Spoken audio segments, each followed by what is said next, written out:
저희 신앙 고백서 하게 되는데, 여러분이 그 강의안을 가지시고 이렇게 또 볼펜을 좀 가지시고 이렇게 체크하면서 기록하면 참 좋겠습니다. 그리고 이제 이 책 뒤에 있는 스코틀랜드 신앙 고백서는 우리가 다 보았지만 그래도 한번 꼭 이렇게 귀한 전문입니다. 이거 되게 중요한 자료이거든요. 그래서 자료를 잘 이렇게 참조하시는 게 매우 중요하다라고 생각을 합니다. 오늘 이제 제2시스 신앙 고백서는 1장이 성경에 관한 그런 고백입니다.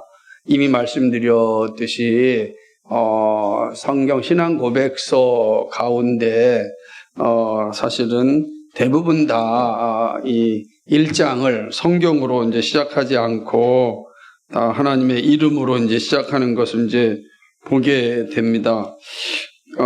그런데 이제 제2시스 신앙 고백서는 그렇게 하지 않고 성경으로 이제 시작되는 것을 이제 보게 되는 겁니다. 이 자체가 매우 의미 있는 작업이라고 이제 할 수가 있는 것입니다.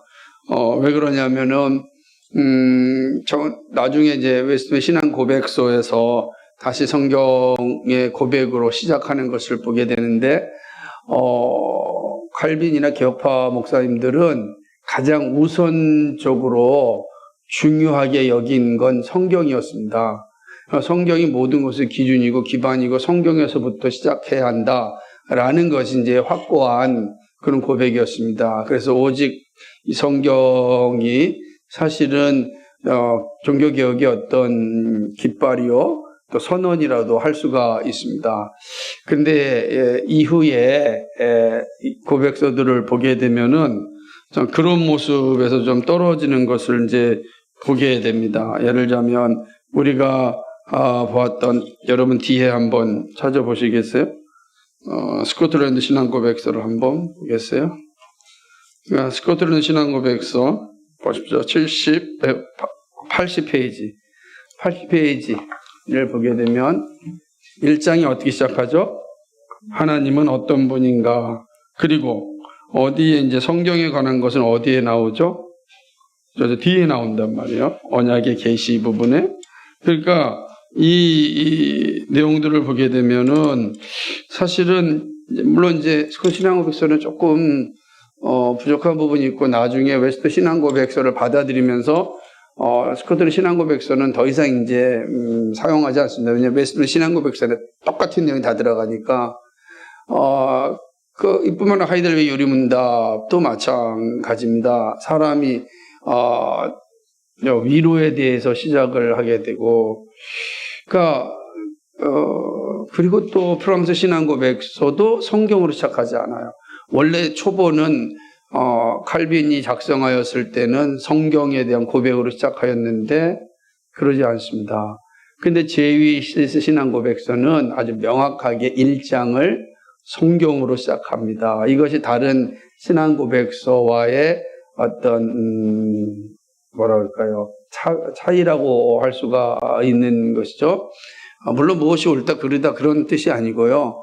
어떤 것을 더 중요시 여겼느냐라고 하는 측면에서 제2시스 신앙 고백서가 가진 독특성을 보게 되는 것입니다. 그리고 그 어떤 신앙 고백서 볼 수 없는 내용이 1장에 잘 담겨져 있습니다. 그래서 정말로 이 1장은 정말 아주 의미심장한데, 블링거 목사님이 정말 아주 좋은 유산을 우리에게 남겨줬다라고 할 수가 있습니다. 첫 번째는 정경으로 이제 캐논이죠, 캐논, 정경. 정경은 이제 기준입니다, 기준. 변하지 않는 기준을 얘기하는 건데요. 우리가 캐논 카메라이자 캐논 카메라. 그 캐논이 캐논 카메라.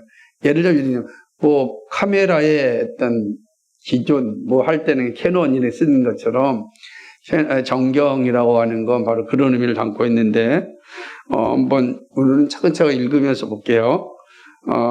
우리는 거룩한 예언자들과 사도들의 구약과 신약인 정경이야말로 하나님의 참된 말씀이요. 라고 기록하고 있습니다. 그러니까 신구약 성경, 우리가 보고 있는 66권 신구약 성경을 정경으로 고백합니다. 이미 물론 이제 또 성경의 역사를 좀 또 살펴보면 또 긴 역사가 있지만 어쨌든 이제 공의회에서 신구약 성경 66권을 정경으로 우리의 신앙과 삶의 유일한 표준으로 삼았습니다.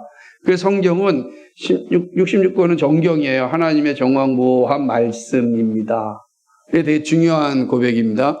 이 말씀이 흔들리면 이제 다 흔들리게 됩니다. 우리 한국 세계 교회가 그렇고 한국 교회가 그렇고 특별히 지금 우리 합동축도 이 부분에 있어서 많이 흔들리고 있습니다. 그러니까 정확무 하나님의 말씀이라고 하는 그 의미에서 이제 해석된 성경을 강조하기 시작하였습니다. 그러면 누구의 해석을 따라가느냐가 이제 되어지게 됩니다. 성경이 해석하는 것을 따라가야 되는데 어떤 권위 있는, 그 사람 권위가 어디서 온지 모르겠지만 권위 있는 학자들의 해석을 따라가서 성경을 이제 보게 되는, 그렇게 되면 아주 심각한 이제 오류가 이제 발생하게 되는데 지금 그런 상황 가운데 세계교회도 한국교회도 또 함도직인 우리도 그렇게 좀 따라가고 있는 건 아닌가라고 하는 염려가 없지 않아 있습니다. 이 정경이 바로 하나님의 참된 말씀인데 이 말씀의 권위는 어디에 있느냐? 그것은 인간에 의하여 권위를 부여받은 것이 아닙니다. 사람이 공의회를 통하여서 정경이라고 인정했기 때문에 정경이 되는 게 아니다라고 하는 겁니다.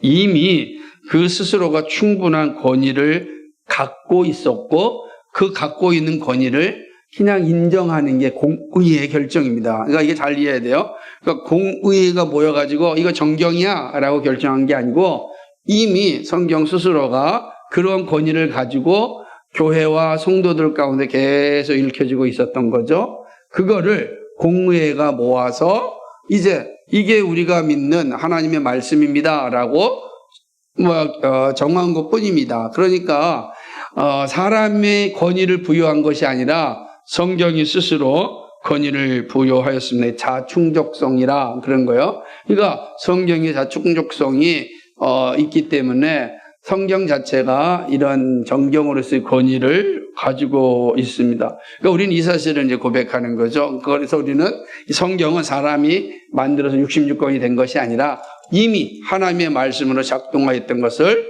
성경이 우리가 믿음으로 고백한 것이다. 그게 이제 공의의 결정의 공의의 성경 공의의 결정이라고 할 수가 있습니다. 이거에 대해서는 제가 웨스트민스터 신앙 고백서 할 때 좀 자세히 설명드린 적이 있는데 기억이 안 나시겠죠? 다시 한번 성경관에 대해서도 할 때 성경관의 역사가 어떻게 진행되는지 한 번 더 공부하도록 하겠습니다. 오늘은 이제 이런 부분들만 살펴보겠고요. 또 그럼 왜 이렇게 이 성경이 스스로가 충분한 권위를 가질 수 있었느냐? 그것은 하나님 자신이 친히 족장들과 예언자들과 사도들에게 말씀하셨고 오늘도 우리에게 이 성경을 통하여 말씀하기 때문입니다. 그러니까 족장들, 예언자들, 사도들. 족장들은 이제 모세오경을 얘기하는 거죠. 모세 족장들. 그리고 또 누구죠? 예언자들, 선지자들, 그리고 사도들에게 말씀하셨습니다. 그러니까 누가요? 하나님이 친히 말씀하셔서 그들이 성경을 기록하게 한 것이죠. 그리고 놀랍게도 오늘도 우리 성경을 통해서 하나님 말씀하십니다. 성경을 떠나서 말씀하지 않고 성경을 통해서 우리에게 말씀하신다. 그리스도의 보편적 교회는 구원에 이르는 신앙에 관련된 모든 것과 하나님 보시기에 합당한 성화의 삶을 형성하는 데 관계된 모든 것에 대한 가장 완전한 해석이 이미 성경 안에 있음을 믿고 고백한다. 구원과 성화, 칭의와 성화, 그죠? 이 모든 것이 다 성경에 충분히 있다. 성경 안에 다 있어요. 그러니까 우리가 어떻게 구원받는가? 성경 안에 있습니다. 우리가 어떤 거룩한 삶을 살아야 되는가? 성경에 있다. 그러니까 어떻게 살아야 됩니까? 이게 묻는 질문 자체가 뭐예요? 사실은 부질없는 짓. 왜냐하면 이거는 성경에 있으니까. 그러니까 이 완전한 성경에 있어요. 그래서 성경을 잘 궁리하고 살피면 우리의 구원과 우리의 성화, 거룩한 삶에 대한 모든 지혜가 또 성경을 통해서 나옵니다. 그래서 성경을 읽고 듣고 그 가운데 기록된 자는 복이 있다라고 하는 이유는 성경이 가지고 있는 그런 모습이기 때문에 그런 것입니다. 그러니까 이거 잘 기억하는 거죠. 그게 정경이다. 그러니까 그래서 우리의 신앙과 삶의 유일한 표준은 성경에 있다라고 하는 거죠. 그래서 그리스도인들을 갖다가 책의 사람들이라고 표현하는 겁니다. 그리스도인 책의 사람, 어떤 책이요? 바로 성경의 사람들이다. 그 책의 사람들이다. 놀라운 일입니다. 그래서 우리나라에도 복음이 들어올 때 성경이 들어온 거잖아요. 성경이 들어와서 그 성경이 한글로 번역되었고 결국 아래서부터 번역되어 한국 사회를 변혁시킨 겁니다. 한국은요 정말 성경이 한글로 번역되어 그리고 평민들에게 이 한글이 읽혀지게 되었다. 이게 놀라운 역사입니다. 그래서 오늘날 우리가 존재하게 된 그런 어떤 역사적인 근거라고 할 수가 있습니다. 성경은 이렇다. 성경 정경입니다. 그렇죠? 우리는 이 사실을 잊지 말아야 돼요. 구원과 성화에 대한 모든 게 다 성경에 있어요. 다른 데서 찾으면 안 된다는 거지. 다른 것을 통해서 구원을 찾는 게 아닙니다. 무슨 어떤 행위라든지 어떤 모든 이적이라든지 그런 걸 통해서 우리의 구원을 찾는 게 아니고 성경에 있다. 이해되십니까? 이게 첫 번째입니다. 두 번째는 뭐냐? 성경은 모든 경건을 충분히 가르치고 있다. 충분성입니다. 그러니까 성경은 모든 경건이라고 하는 건 하나님을 경외하는 삶이거든요.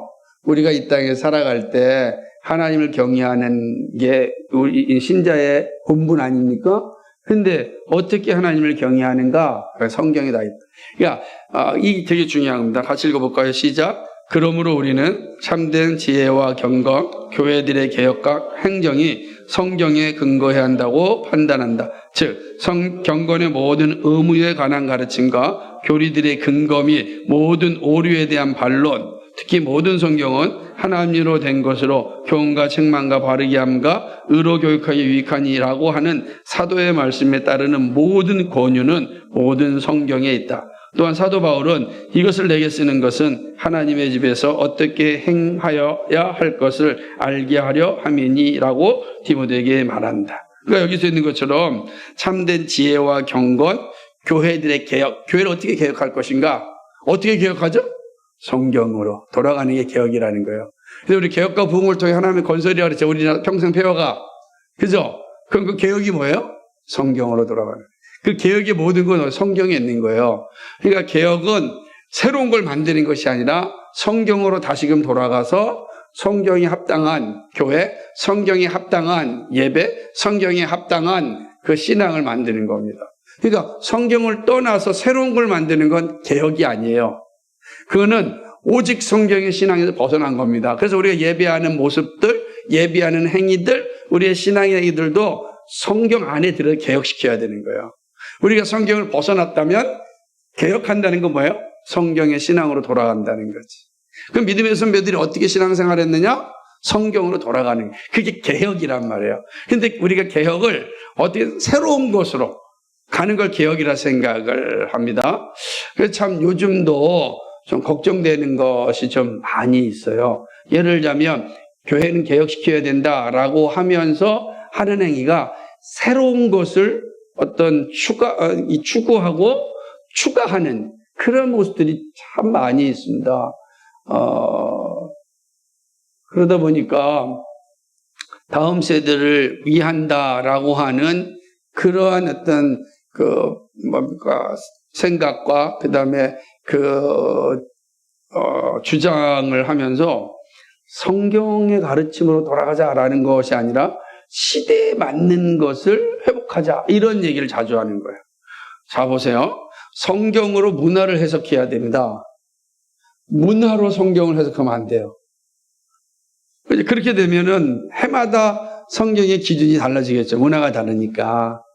그래서 우리는 항상 성경으로 문화를 해석하고 돌아가야 됩니다. 예배도 마찬가지입니다. 우리 예배하는 것도 성경의 가르침에 합당하냐라고 돌아가야 되는 거죠.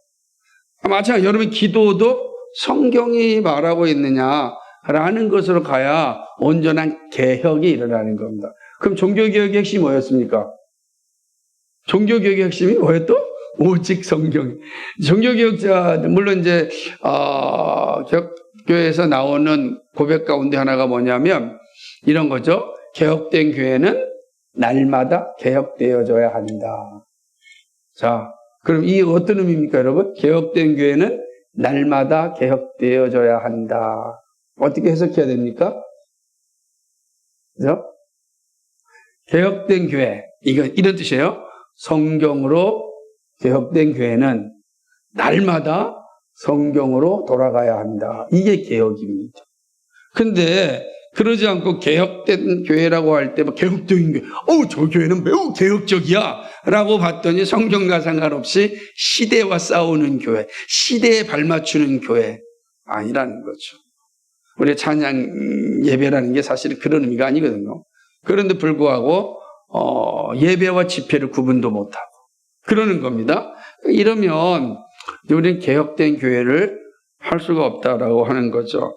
그러니까 교회 행정도 성경에 근거하여 판단해야 되는 거죠. 그러니까 경건의 모든 의무, 그러니까 예를 들자면 경건의 모든 의무라고 하는 것은 여러분이 예배 드리는 거, 찬양하는 거, 그 다음에 기도하는 거, 이 다 경건에 대한 의무잖아요. 이 의무를 어떻게 해야 된다고요?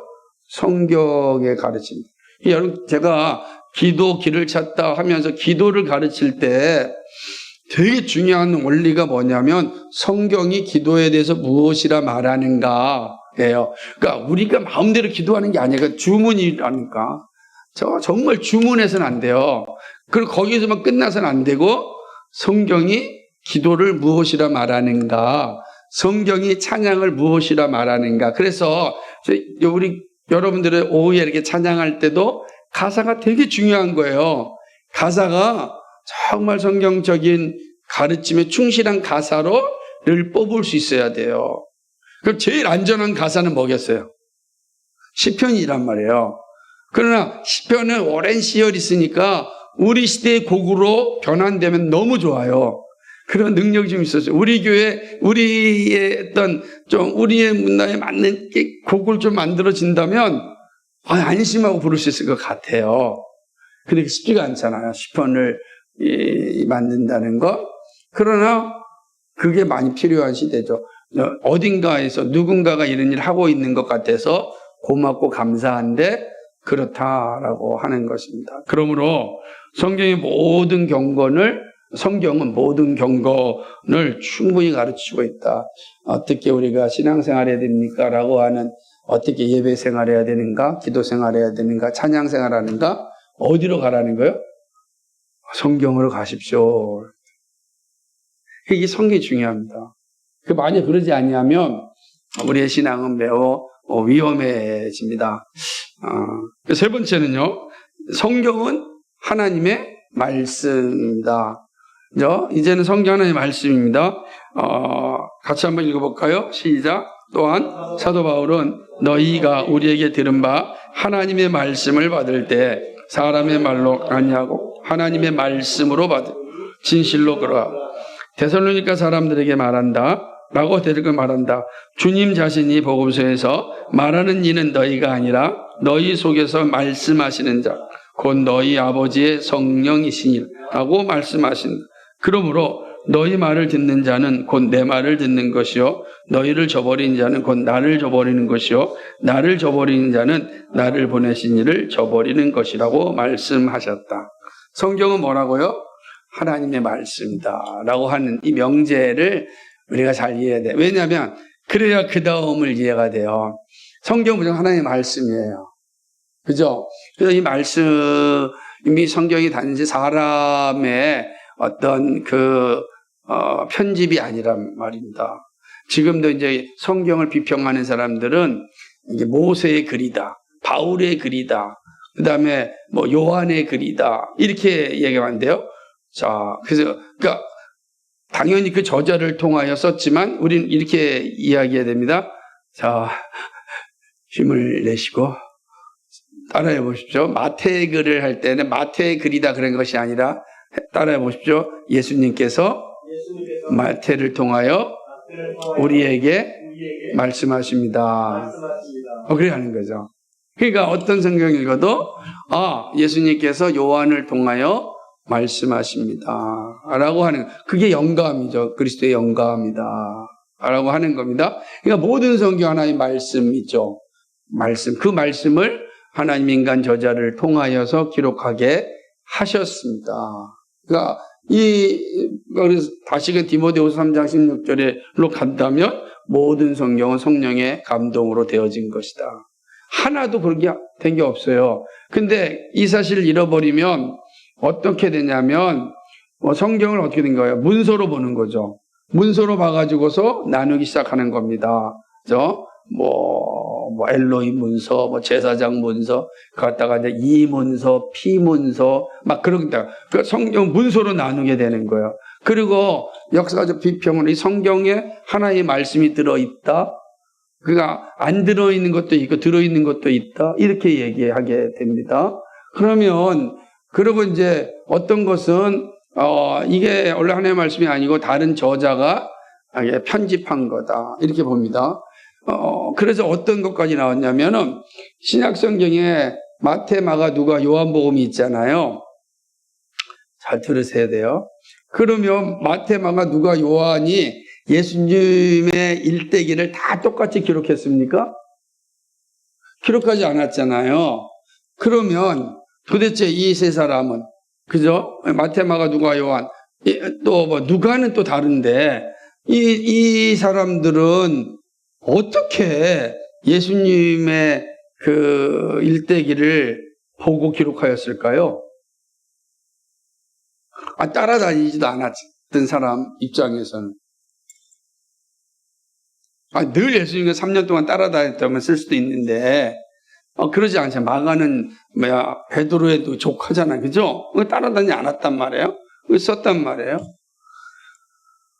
어떻게 보셔야 되겠습니까? 누가 또 의사잖아요. 사도행전 썼던 의사인데.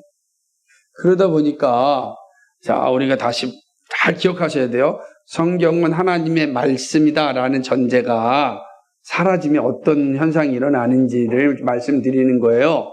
그러니까 분명히 마태, 마가, 누가, 요한은 공통된 어떤 자료에서 뽑아가지고 자기가 예수님의 일대기를 편집한 거다 라고 한 거예요. 그 공통된 자료집이 뭘까? 모르잖아요.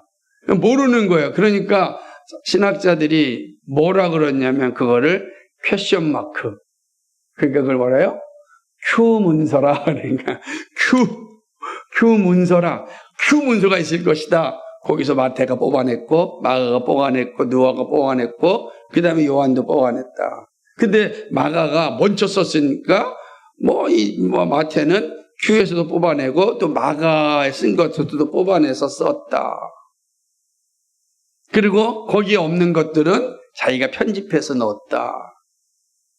그러면 성경은 하나님의 말씀입니까? 인간 저작 산물입니까? 그죠? 인간 저작이 되는 거잖아요. 그러지 않아요. 이게 싸움입니다. 하나님께서 성령을 통하여 각 저자들에게 마태는 유대인들에게 향하여서 필요하게 그들이 잘 알 수 있도록 성경을 기록하게 하셨다.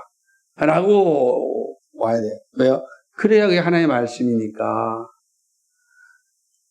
여러분, 여러분 교회 밖에 나가면 이런 식으로 미혹하는 사람들이 많아요. 그럴 때 우리가 정확하게 알고 있어야 된다는 거예요.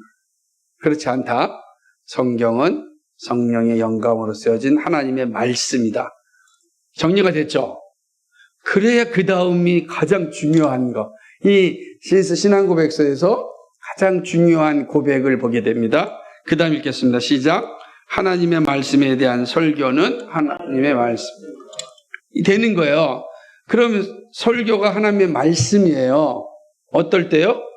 하나님의 말씀에 대한 설교를 할 때 하나님 말씀이 되는 거예요.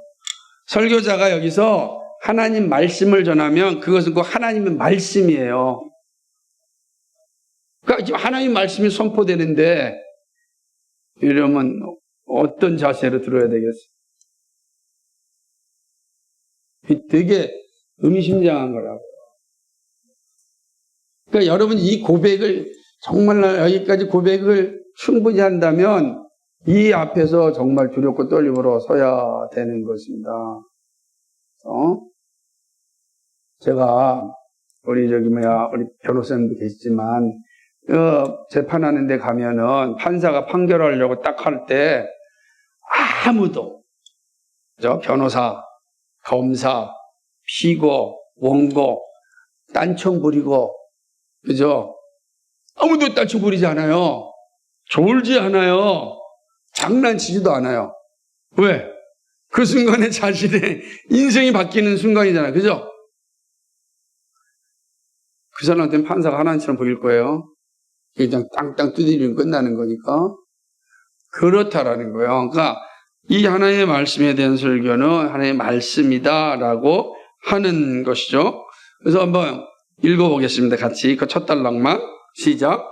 이 하나님의 말씀이 합법적으로 부름받은 설교자들에 의하여서 설교되어질 때 우리는 하나님의 말씀 자체가 선포된다는 사실과 이 하나님의 말씀 자체가 믿는 자들에 의하여 받아들여진다는 사실을 믿는다. 우리는 이 말씀 이외에 다른 말씀을 날조해 내거나 하늘로부터 내려올 것을 기대해서는 안 된다. 설교된 하나님의 말씀 자체는 그것을 설교한 사람에 관계없이 하나님의 말씀이다. 즉 그 설교자가 악한 사람이요 죄인이라 해도 하나님의 말씀은 항상 참되고 선하다. 되게 중요한 겁니다. 그러니까 하나님의 말씀이 합법적으로 부름받은 설교자들에 의하여 설교되어질 때 이때 설교는 뭐냐면 하나님의 말씀을 설교해야 됩니다. 그래서 믿음의 선배들은 하나님의 말씀을 설교해야 되니까 어떤 설교 방법을 사용했을까요? 강해 설교를 사용합니다. 그래서 루터나 칼빈이나 그 다음에 종교개혁의 후예들은 전부 다 강해 설교를 합니다. 강해 설교는 성도들이 듣기에 쉽지는 않죠. 그죠? 집중해야 되니까. 설교자가 설교하기도 쉽지가 않아요, 준비하기가. 그러나 하나님의 말씀이기 때문에 다른 소리 하면은 아무 의미가 없어요. 여러분들이 다른 소리를 해서 기쁘고 즐겁고 막 가슴이 뛰고 막 교회가 커진다고 해서 그게 하나님의 말씀을 들은 게 아니란 말이에요. 그 하나님의 말씀 듣지 않았으면 뭐가 되는 거예요? 허풍쟁이 신앙이 되는 거예요. 그냥 뭐라 그런 거예요? 그냥 허풍만 가득 찬, 허영만 가득 찬 신앙이 되는 거죠. 말씀을 듣지 않은 거니까. 근데 뭔가 들어왔잖아요. 마치 공갈빵이라고 그랬죠. 공갈빵. 네. 근데 속에 아무것도 없어요. 톡 터치면 깨지죠. 삶의 위기가 탁 오면 바로 깨집니다. 바로 신앙이 무너지는 거예요. 삶이 좀 좋아지면요, 바로 떠납니다. 저는 아브라함 카이퍼가 제시한 게 정말로 합당하다고 생각해요. 정말 이 샤머니즘 신앙은 자기의 원하는 것을 추구할 때는 정말 온 힘을 다해서 만약 기도하고 전심전력으로 나갑니다. 새벽 예배 하지 말라 그래도 새벽 예배 나와요. 금식 기도 하지 말라 그래도 막 금식 기도해요. 근데 그 모든 게 딱 채워지면 더 이상 기도하지 않습니다. 그리고 더 충만하게 채워지면 이제 떠납니다. 왜? 더 이상 하나 필요하지 않거든요. 다 채워졌는데. 채워졌잖아요. 채워졌는데 뭐하러 하나님과 동행하겠어요? 이제 이만하면 됐습니까? 됐습니다. 잘 가세요. 그렇게 떠나잖아요. 그 샤머니즘 신앙이에요. 교회 안에 얼마나 많은지 몰라요. 한국 교회 안에 정말 많습니다. 그 샤머니즘 그러니까 되게 좀 그런 것 같으니까 정령 숭배 신앙 똑같은 말이니까 그렇게 하는 거예요. 이렇게 이교적 신앙은 다 그래요. 필요할 때만. 근데 참된 신앙은 단순히 우리한테 필요한 것을 구하는 것에 끝나는 것이 아니잖아요. 오늘 우리가 오전에 보았던 말씀처럼 하나님이 함께 하심에 감사하면서 일생 동안 하나님과 동행하겠습니다라는 고백이에요. 그래서 우리는 가난하나 부자가 되나 아프나 그죠? 슬프나 늘 하나님 곁에 있는 겁니다. 여러분 어려울 때뿐만 아니라 잘 나갈 때 하나님께 진짜 신앙이라고요. 그러지 않으면 다 정령숭배적 신앙이에요. 그럼 이제 소망이 없죠. 여러분 한번 생각해 보세요. 여러분 부모님을 좋을 때만 부모님이고 나쁠 때는 아닙니까? 그러지 않잖아요. 좋을 때는 나쁠 때나 부모님이잖아요. 그 얘기를 하는 거예요. 그래서 우리는 설교자가 하나님의 말씀을 선포할 때는 하나님의 말씀이 선포된 거예요. 설교될 때. 그래서 하나님의 말씀 자체가 선포된다는 사실과 이 하나님의 말씀 자체가 믿는 자들에 의하여 받아들여진다는 사실을 믿습니다. 여러분이 믿는 사람은 설교자가 하나님의 말씀을 전할 때 아멘으로 화답합니다. 그러니까 믿는 자만 화답을 해요. 놀랍죠? 그 역사를 얘기하는 거죠. 우리는 이 말씀 외에 다른 말씀을 날조해 내거나 하늘로부터 내려올 것을 기대해서는 안 된다. 그렇게 하나님께서 그냥 이적적인 방법으로 우리를 팍 깨우쳐준다? 그러지 않다는 거예요. 그렇게 우리를 깨닫고 해결해 주는 거 아닙니다. 그런 신앙은 없어요. 불가능하다라고 하는. 그러니까 우리가 좀 바른 신앙생활 가운데 있었으면 좋겠습니다.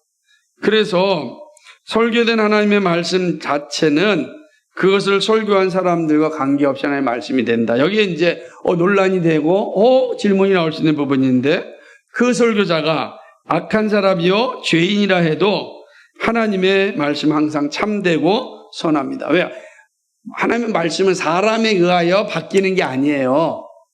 그 말씀은 그 자체로 존중해요. 그래서 악한 사람이 하나님의 말씀을 그냥 있는 그 말씀을 그대로 전한다 할지라도 그 말씀이 그 사람에게 변화를 일으키는 거예요. 저 사람, 저렇게 사는 게 합당하지 않는데 왜 조교회는, 왜 저렇게 많은 사람들이 자신의 죄를 회개하고 돌아올까? 놀랍고 이해가 안 될 때 많이 있잖아요. 그때 우리가 기억할 것은 뭐냐면 그 사람 때문이 아니라 그 사람 입을 통해 증거된 하나님의 말씀이 그 영혼에 변화를 줬기 때문입니다. 쉽지 않은 부분이지만 믿음의 선배들은 하나님의 말씀의 우선성을 아주 분명하게 고백한 겁니다. 이게 하나님의 말씀 우선성입니다. 그러나 그런 일이 생기면 안 되겠죠. 그래서 앞에 있는 것처럼 합법적으로 부름받은 설교자들이 설교할 때를 강조한 겁니다. 아무나 설교해서는 안 돼요. 합법적인 설교자가 필요합니다. 합법적인 설교자는 뭐겠습니까? 장로회에서 안수받은 설교자입니다. 그리고 장로회 어떻게 안수받겠습니까? 충분히 설교자로서 소명을 받아야 됩니다. 그래서 오늘 여기까지만 하고 이제 그 다음 보겠는데요. 위근호의 후예들, 미션 디모데들은 설교자를 뽑을 때 어떻게 하냐면 처음부터 설교자를 뽑지 않고 이 공동생활을 3년 동안 합니다. 그냥 노동자 생활, 교회 청소 생활을 3년을 하고 소그룹을 가져요. 그런 다음에 그곳에서 3년 동안 보니까 두 가지를 보는 거죠. 하나는 뭐냐면 그 성품을 보고 또 하나는 뭐냐면 그 사람이 정말 설교할 수 있는 능력이 있는지를 보는 거예요. 왜냐하면 소그룹 리더가 돌아가면서 해봤더니 정말 잘 가르치고 그다음에 그리고 그 가르치기 위하여 정말 열심히 막 준비하고 그런 게 있어야 돼. 설교자 그런 마음이 있어요. 내가 이 말씀을 좀 더 알려주고 싶다. 근데 나는 부족하니까 막 찾는 거예요. 막 찾아보고 그래서 이런 것들을 본래 그게 누가 시켜서 하는 것이 아니잖아요. 그 3년이 지나면 그 가운데서 이제 한두 사람을 뽑습니다. 그리고 그 사람을 이제 비로소 신학교에 보냅니다. 그리고 이제 거기에 장칼뱅 신학교가 있는데 옛날에 엑스프로방스 신학교인데 그 학교에 가서 신학교육을 받습니다. 그리고 난 뒤에 이제 설교자로서 세움을 받습니다. 뭐 여러 가지 내용이 있지만, 그러니까 이게 되게 중요한 거예요. 합법적인 설교자라는 건 그런 준비가 다 되어 있어야 돼요. 근데 우리는 이제 그러지 못하죠. 때때로는 은혜가 되기도 합니다. 내가 3년 동안 그런 세월 속에 살았으면 내가 정말 하나님께서 부르셨을까? 만 생각을 해보기도 하지만, 그러나 매우 필요한 요소다. 그래서 오늘은 그 다음까지 가려면 좀 더 시간이 길어서 오늘은 이제 여기까지 하고, 여러분이 꼭 한번 읽어보시고 다음 주에 이제 이 정경에 대한 1장의 두 번째 내용을 이제 살펴보도록 하겠습니다. 오늘은 이제 여기까지 하도록 하겠습니다.